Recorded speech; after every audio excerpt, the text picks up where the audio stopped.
ನಮಸ್ಕಾರ, ವನಶ್ರೀ ಚಾನಲ್ಗೆ ಸ್ವಾಗತ. ವಿಡಿಯೋ ತಂದಾಯಿತು. ಬನ್ನಿ ಇವತ್ತು ಆಸೆ ಸೀರಿಯಲ್ಲು ಹೇಗೆ ಮೂವ್ ಆಗುತ್ತೆ, ಏನು ಸ್ಟೋರಿ ನೋಡೋಣ. ಅದಕ್ಕಿಂತ ಮುಂಚೆ ನನ್ನ ವಿಡಿಯೋಕ್ಕೆ ಸಬ್ಸ್ಕ್ರೈಬ್ ಮಾಡಿಲ್ಲ ಅಂದರೆ ದಯವಿಟ್ಟು ಸಬ್ಸ್ಕ್ರೈಬ್ ಮಾಡ್ಕೊಳ್ಳಿ, ಹಾಗೆ ಒಂದು ಲೈಕ್ ಕೊಡಿ. ಮನೋಜು ಅಳ್ತಾನೇ ಇದ್ದಾನೆ ಅವಾಗಿಂದನೂ. ಯಾರೋ ಅವನ ಮುಖ ಮುಚ್ಚಿಬಿಟ್ಟು ಚೆನ್ನಾಗಿ ಹೊಡೆದ್ಬಿಟ್ಟಿದ್ದಾರೆ. ಅದು ಯಾರು ಅಂತಲೂ ಇನ್ನೂ ಗೊತ್ತಾಗಿಲ್ಲ, ಅಥವಾ ರೋಹಿಣಿ ಕಳಿಸ್ತವ್ರು ಯಾರು ಅಂತಲೂ ಗೊತ್ತಾಗಿಲ್ಲ. ಅಲ್ಲಿ ಸೂರ್ಯ ಬರ್ತಾನೆ, ಏ ಅಪ್ಪಿ ನನಗೆ ಹಿಂಗೇನೋ ಹೊಡೆಯೋದು, ನೀನು ಮುಖ ಮುಚ್ಚಿಬಿಟ್ಟು ಹೊಡೆದಿದ್ಯಲ್ಲ ಅಪ್ಪಿ, ಯಾಕೋ ಅಪ್ಪಿ ಅಂತ ಕೇಳ್ತಾನೆ. ಏಯ್ ನಿನ್ನ ತಲೆ ಕೆಟ್ಟಿದೆಯಾ, ನಾನು ಯಾಕೋ ಹೊಡಿಲಿ ನಿನಗೆ, ಮುಖ ಮುಚ್ಚಿ ಹೊಡಿತೀನಿ, ಹೊಡೆಯೋದಾದ್ರೆ ಹಂಗೆ ಹೊಡಿತೀನಿ ಕಣೋ, ಮುಖ ಮುಚ್ಚಿ ಹೊಡೆಯೋ ಅಂಥದ್ದು ಏನಾಗಿದೆಯೋ ಅಂತ ಕೇಳ್ತಾನೆ. ಇಲ್ಲ ಕಣೋ ಅಪ್ಪಿ, ನನ್ನನ್ನು ಯಾರೋ ಮುಖ ಮುಚ್ಚಿಬಿಟ್ಟು ಚೆನ್ನಾಗಿ ಹೊಡೆದ್ಬಿಟ್ರು ಕಣೋ ಅಂತ ಅಳ್ತಾನೆ. ಅದಕ್ಕೆ ನಿನಗೆ ಹಂಗೆ ಹೊಡೆಯೋದಲ್ಲ, ಇನ್ನೂ ಬೆಂಡೆತ್ಬೇಕಾಗಿತ್ತು ನಿನಗೆ ಅಂತ ಬೈತಾನೆ. ಈ ಕಡೆ ತಾರಂಗೆ ಮಂಜ ಫೋನ್ ಮಾಡಿಬಿಟ್ಟು ಎಲ್ಲಿದೆಯಾ ತಾರ, ಏನು ಕತೆ ಅಂತೆಲ್ಲ ವಿಚಾರಿಸ್ತಾನೆ. ಅದಕ್ಕೆ ತಾರ ಹೇಳ್ತಾಳೆ, ಎಲ್ಲೋ ಇದ್ದೀನಿ ಬಿಡೋ, ಅದನ್ನೇನು ವಿಚಾರಿಸ್ತೀಯ ಬಿಡು, ನನ್ನ ಕತೆ ನನ್ನ ಪಾಡು ಏನೋ ಅಂತ ಹೇಳ್ತಾಳೆ. ಅದಕ್ಕೆ ಮಂಜ ಹೇಳ್ತಾನೆ, ನೀನು ಎಲ್ಲಿದೆಯಾ ಹೇಳು, ನಾನು ಅಲ್ಲೇ ಬಂದು ವಿಚಾರಿಸ್ತೀನಿ ಅಂತ ಹೇಳ್ತಾನೆ. ಅವತ್ತೇ ಬೇಡ ಅಂತ ಹೋಗಿದೆ, ಇವತ್ತೇನು ವಿಚಾರಿಸ್ತೀಯ, ಏನು ವಿಚಾರಿಸೋ ಅಂಥದ್ದು ಏನಿಲ್ಲ ಬಿಡು ಅಂತ. ಆಮೇಲೆ ಯಾರೋ ಒಬ್ಬರು ಆಶ್ರಯ ಕೊಟ್ಟಿದ್ದಾರೆ, ಅಲ್ಲಿದ್ದೀನಿ ಅಂತ. ಏನು ಆಶ್ರಮದಲ್ಲಿದೆಯಾ ಅಂತ. ಆಶ್ರಮದಲ್ಲೋ ಅನಾಥಾಶ್ರಮದಲ್ಲೋ ಯಾರೋ ಒಬ್ಬರು ಆಶ್ರಯ ಕೊಟ್ಟಿದ್ದಾರೆ, ಅಲ್ಲಿದ್ದೀನಿ ಬಿಡು ಅಂತ ಹೇಳ್ತಾಳೆ. ಅದು ಎಲ್ಲಿ ಅಂತ ಅಡ್ರೆಸ್ ಹೇಳು, ನಾನು ಅಲ್ಲಿಗೆ ಬರ್ತೀನಿ ಅಂತ ಹೇಳ್ತಾನೆ. ಏನು ಬೇಕಾಗಿಲ್ಲ, ಯಾವತ್ತು ನಾನು ಏನು ಅಂತ ನಿನಗೆ ಅರ್ಥ ಆಗುತ್ತೋ ಅವತ್ತು ಫೋನ್ ಮಾಡು, ಅಲ್ಲಿವರೆಗೆ ನೀನು ಫೋನ್ ಮಾಡಬೇಡ ಅಂತ ಹೇಳ್ತಾಳೆ. ಅಲ್ಲ ತಾರ, ಹೇಳು ಎಲ್ಲಿದೆಯಾ ಅಂತೇಳಿ, ಒಂದು ಸಲ ನಿನ್ನನ್ನು ಮೀಟ್ ಮಾಡಬೇಕು ನಾನು ಅಂತಾನೆ. ಇಲ್ಲ ಸಾಧ್ಯ ಇಲ್ಲ, ನೀನು ಅರ್ಥ ಮಾಡ್ಕೊಂಡು ದಿವಸ ನನಗೆ ಫೋನ್ ಮಾಡು, ನಾನೇನು ಅಂತ ಅರ್ಥ ಮಾಡ್ಕೊ, ಆಮೇಲೆ ಫೋನ್ ಮಾಡು. ನಾನೇ ಬಲವಂತವಾಗಿ ನಿನ್ನನ್ನು ಲವ್ ಮಾಡ್ತೀನಿ, ನನ್ನ ಮದುವೆ ಮಾಡ್ಕೊ ಅಂತ ಹೇಳೋದ್ರ ಬದಲು ನಿನಗೆ ನಾನು ಅರ್ಥ ಆದಾಗ ನನಗೆ ಫೋನ್ ಮಾಡು, ನಾನು ಅವತ್ತು ಮಾತಾಡ್ತೀನಿ, ಅಲ್ಲಿವರೆಗೆ ನಾನು ಮಾತಾಡಲ್ಲ. ನನಗೀಗ ಪ್ರೀತಿ ಕೊಟ್ಟವರು, ಪ್ರೀತಿಯಿಂದ ನೋಡಿಕೊಂಡವರು ಇಲ್ಲ, ಪ್ರೀತಿ ಕೊಟ್ಟವನು ಇಲ್ಲ, ಎರಡೂ ನನ್ನ ಕೈ ಬಿಟ್ಟಿದ್ದಾರೆ. ಈಗ ನಾನು ಒಬ್ಬಂಟಿ, ನಾನು ಏನು ಮಾಡೋದು, ನಾನು ಯಾರ್ದೋ ಆಶ್ರಯದಲ್ಲಿದ್ದೀನಿ, ಹೆಂಗೋ ಬದುಕೋತಾ ಇದ್ದೀನಿ, ಸಾರಿ ಕಣೋ ಅಂತ ಹೇಳ್ತಾಳೆ. ಇಲ್ಲ ಹೇಳು, ನೀನು ಎಲ್ಲಿದೆಯಾ ಹೇಳು ಅಂತ.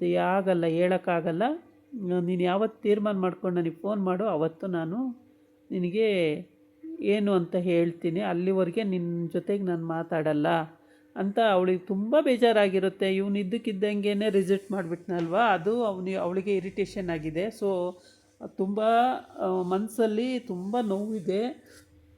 ಬಟ್ ಆ ನೋವನ್ನು ಯಾರ ಹತ್ರ ಹೇಳ್ಕೋಬೇಕು ಅನ್ನೋದು ಅವಳಿಗೆ, ಯಾರ ಹತ್ರ ಹೇಳ್ಕೊಳಕ್ಕೂ ಯಾರೂ ಇಲ್ಲ. ಯಾರ್ದೋ ಮನೇಲಿದ್ದಾಳೆ ಅಂದಮೇಲೆ ಅಲ್ಲೆಲ್ಲ ಹೇಳ್ಕೊಳಕ್ಕಾಗಲ್ಲ. ಪಾಪ ಇವನ ಜೊತೆ ಹೇಳ್ಕೊಳ್ಳೋಕ್ಕೆ ಅಂದರೆ ಇವನು ಅವತ್ತು ಕೈ ಬಿಟ್ಟು ಹೋದ್ನಲ್ಲ ಅನ್ನೋದು ಒಂದು ಸಿಟ್ಟಿದೆ, ತುಂಬಾ ಕೋಪ ಇದೆ. ಆದ್ರೂ ಹಿಂಗೆ ಫೋನ್ ಮಾಡಿ ವಿಚಾರಿಸೋದ್ನಲ್ಲ ಅನ್ನೋದು ಇಷ್ಟು ಹೇಳ್ತಾಳೆ. ಅಷ್ಟು ಬಿಟ್ಟರೆ ಯಾವಾಗಲೂ ಯೋಚನೆ ಮಾಡ್ತಾನೆ ಕೂತಿರ್ತಾಳೆ. ಈಗ ಸೂರ್ಯ ಮತ್ತು ಮೀನಾ ಹತ್ರನೂ ಅದನ್ನು ಹೇಳೋಕ್ಕಾಗಲ್ಲ, ಏಕೆಂದರೆ ಅವ್ರಿಗೂ ಇವಾಗ ಎಗನಿಷ್ಠಿ ಆಗಿಬಿಟ್ಟಿದ್ದಾಳೆ. ಯಾಕೆ ಅಂತಂದರೆ ಶಾಂತಿಗೆ ಹೆಲ್ಪ್ ಮಾಡ್ತಾಳೆ, ಶಾಂತಿಗೆ ಎಲ್ಲ ಹೇಳ್ತಾಳೆ, ನಾನು ಕೆಲಸ ಮಾಡೋಕ್ಕೋದ್ರೂ ಮಾಡಿಸ್ಬೇಡಿ ಅಂತ ಹೇಳ್ತಾಳೆ. ಈಗೆಲ್ಲ ಇವಳ ಮೇಲೆ ಅಪವಾದ ಇರೋದ್ರಿಂದ ಅವ್ರ ಹತ್ರನೂ ಒಳ್ಳೆ ಒಪಿನಿಯನ್ ಇಲ್ಲ. ಈ ಕಡೆ ರೋಹಿಣಿ, ಇವಳು ಏನು ದುರ್ಗಿ ಥರ ಎಲ್ಲ ಕಡೆನೂ ಅವ್ರ ಮನೆ ಎಲ್ಲೆಲ್ಲಿ ಏನೇನು ಕೆಲಸ ಮಾಡ್ತಾರೆ ಅಲ್ಲೆಲ್ಲ ಹೋಗಿ ನುಗ್ಗೋದು, ಅವ್ರಿಗೇನಾರು ಅನ್ನೋದು, ಈ ಥರ ಎಲ್ಲ ಮಾಡ್ತಿರ್ತಾಳೆ. ನಾನು ಯಾರನ್ನೂ ಬಿಟ್ಟು ಒಡಿಸಿಲ್ಲ ಅಂತಂದ್ರೂ ನನಗೆ ಅವಮಾನ ಮಾಡ್ತೀರಾ, ನಾನೇ ಮಾಡಿದ್ದೀನಿ ಅಂತ ಹೇಳ್ತೀರಾ, ಹಾಗೆ ಹೀಗೆ ಅಂತ. ಇವಳು ವಿಶಾಲಾಕ್ಷಿ ಜೊತೆ ಸೇರಿಕೊಂಡು ಪ್ರೀ ಪ್ಲ್ಯಾನ್ ಮಾಡ್ತಾನೆ ಇರ್ತಾಳೆ ಯಾವಾಗ್ಲೂ. ಆದರೆ ವಿಶಾಲಾಕ್ಷಿ ಇವಳನ್ನ ಬಳಸ್ಕೊತಾಳೆ ಹೊರತು ಇವಳಿಗೆ ಯಾವ ಗುಟ್ಟೂ ಅವಳು ಬಿಟ್ಕೊಡಲ್ಲ. ಅವಳೇ ಬೇರೆ ಥರ, ಅವಳ ಸ್ಟೈಲೇ ಬೇರೆ. ಇವಳು ಪೆಕ್ರಿ ಥರ ಅವಳಿಗೆ ಹೋಗಿ ಎಲ್ಲ ವಿಷಯನೂ ಹೇಳ್ತಾಳೆ, ಆಮೇಲೆ ಅವಳು ಅದನ್ನು ಉಪಯೋಗಿಸ್ಕೊಂಡು ಅವಳು ಮಿಂಚುತ್ತಾಳೆ. ಇವಳು ಮೂಲೆಯಲ್ಲೇ ಕೂತಿರ್ಬೇಕಷ್ಟೆ. ಹಾಗಾಗಿ ಇವಳು ಇವತ್ತು ಅಲ್ಲಿ ಮೀನಾ ಹೂ ಕಟ್ಟಿ ಅಪಾರ್ಟ್ಮೆಂಟ್ ಹತ್ರ ಮಾರ್ತಾಳಲ್ಲ, ಅಲ್ಲಿಗೆ ಬಂದಿಯಾಳೆ.